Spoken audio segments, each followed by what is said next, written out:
In the first half, the atmosphere in here tonight was not like Saturday, obviously, and when you have that many empty seats, that's going to happen. But they took control of the tempo of the game and made you play every possession, and they played more of those possessions better than we did. Their defense was not a pressing defense, but it forced us into standing. And in the first half, we had 12 turnovers and only 2 assists.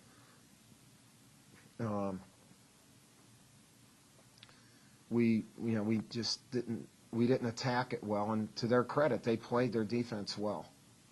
In the second half, I thought we got great life, first of all, defensively, from Dave and Lance, both of them.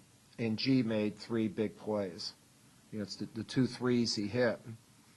But the biggest play probably of the game was his rebound of a missed free throw, hitting it out to DeMarcus for a 3 to put us up 38-34. So 3 plays that he made equaled 9 points. And in this game, 9 points was a lot. 9 points was a lot. I thought our defense in the second half was excellent. We didn't foul as much in the second half because we switched everything. And so they weren't able to get ahead of us, like get an angle. In the first half, we didn't do a good job of that. They got biased a little bit. But we got to keep getting better. We got to get better. And we can't turn the ball over 20 times.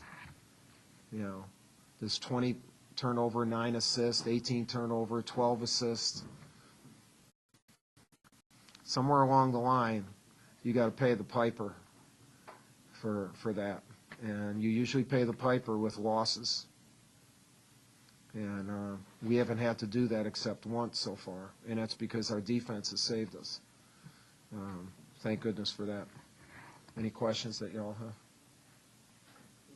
Tonight, the first half, it was almost like your guys didn't want to shoot threes. They had looks, and they kept trying to go inside, and there was nothing there. You know what? We didn't go inside. Josh was outside for 12 minutes in the first half. And so if we're going inside to Lance, that's not what we should have been doing. This is a game. I mean, Josh had 3 points at halftime. We should have established him inside and be able to kick out once he gets the ball. And the relocation threes. We didn't do anything that we were supposed to do. Okay? So not being ready to shoot the 3 means maybe not being ready. Not just in shooting the 3. That's where you saw it. I saw it in a whole bunch of other places. And, and there has to be the leadership, especially when it's not in front of our bench. It's the old thing, our offense is always a little bit better in the second half when we have more control over it. We need that leadership when it's on the other end. So it's got to get better. You mentioned Gerald. He also, I believe, it's 34-30. They got 3-on-1 break, and I think he took the charge. You guys scored, I think, the next 13 minutes thereafter. Was that an energy play? Yeah, there are a number of energy. I mean, Gerald G gave us great energy. Dave with the steal. Lance. I mean, Lance had 8 rebounds. A big stat for us is the turnovers. And the fact that 2 of the kids that shouldn't have the ball very much had 9 of them. And so why do they have the ball that much trying to make plays? That's your homework assignment, is to figure out why does that happen? And therein lies our problem. Not that those kids are bad players, because they were two of the players that did. The fact that they have 9 turnovers and no assists on our team tells a story.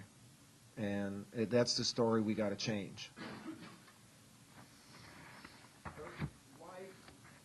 You're going to ask me for the answer to that question? I'm not going to do that. All right. Why would your team come out mentally the way they did? Why do you do that? Do you ever have I don't know. Why are we human beings? Why? Why in this week after when you're young and you win a big game against Georgetown and this is the toughest week academically for our kids. They have assignments due. It's the week before exams. Some of them have tests. Dave had a test today. Okay? They have papers due. Their hours of sleep there's a lot of pressure on them. So their mind share for this game is tougher. It doesn't mean it's impossible. And so we've talked about it. And then you say, let's beat that. Instead, and again, that's not, I need to give credit to Holy Cross, because Holy Cross puts you in a position by controlling tempo, being organized, well-coached, to where maybe you have to think more. And so it's not that we didn't come ready to think. We didn't come ready to think hard enough or deep enough. That's what I think happened. That's a hell of a soundbite. I just gave you a documentary. I'm sorry for screwing. That's all right. Anything else? Go ahead. You didn't call up many turnovers in the first half when your team was struggling. Did you want to let them play it out? What? You didn't call that many timeouts in the first half when your team was struggling. Did you want to let them play it out for themselves? When would you want me to call timeout? If you give me the junctures, and I'll tell you my reasoning for not doing it at those junctures. We called one timeout. In a game like that, you're going to need timeouts in the second half.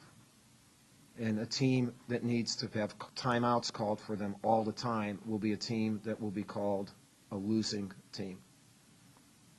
Okay, but if you could tell me the junctures that you think that I should have called, and I'd be happy to tell you my reasoning during those times. Okay?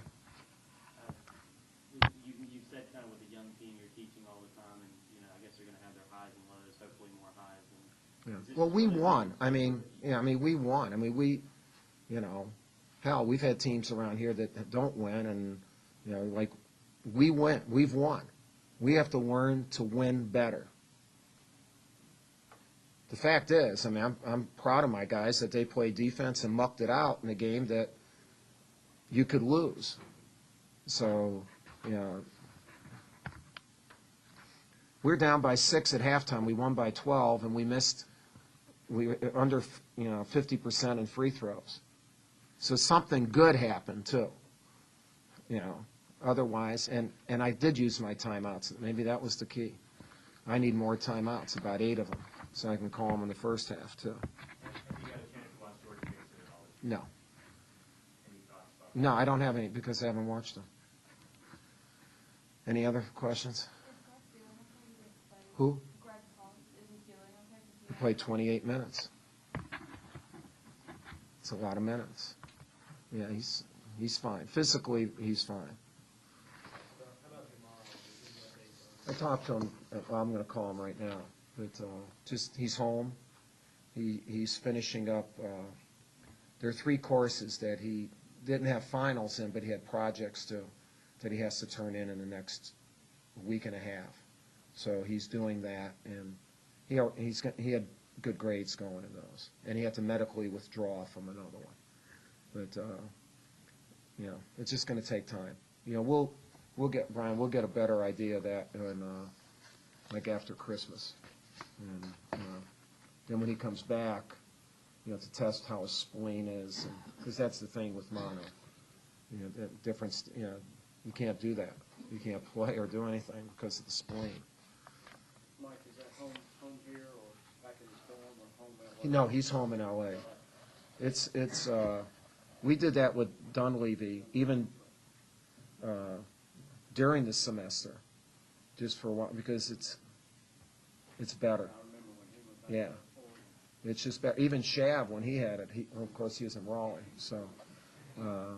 But going home is the best thing, you know, and trying to get acclimated with it. Okay? Thanks.